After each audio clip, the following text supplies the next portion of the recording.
Près de 22 mois de conflit interne au Soudan, les Soudanais sont confrontés à des violations généralisées des droits humains et du droit humanitaire. Violences, morts, famine et déplacements. Des dizaines de milliers de personnes ont été déplacées, beaucoup cherchant refuge à Zamzam, augmentant la population du camp à 1 million de personnes.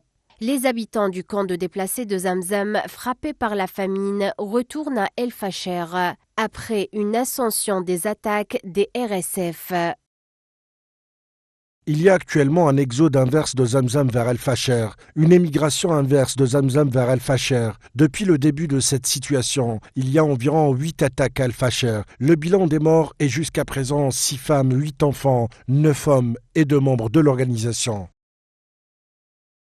Selon les habitants et les médecins du camp de Zamzam, les forces de soutien rapide du Soudan ont attaqué le camp en tentant de resserrer leur empire sur leur bastion du Darfour, tout en perdant du terrain face à l'armée dans la capitale Khartoum.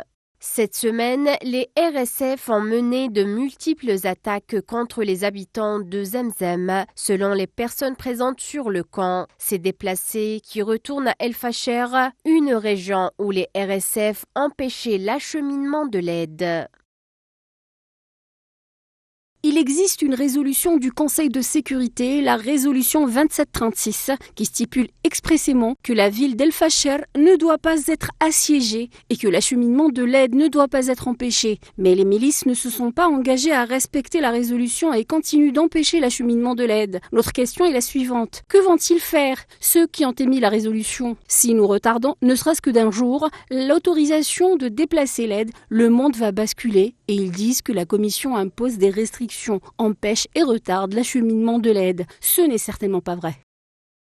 Les derniers combats ont durci les lignes de bataille entre les deux forces en conflit. Une situation qui favorise l'effondrement des services de base et plonge la population dans une souffrance effroyable.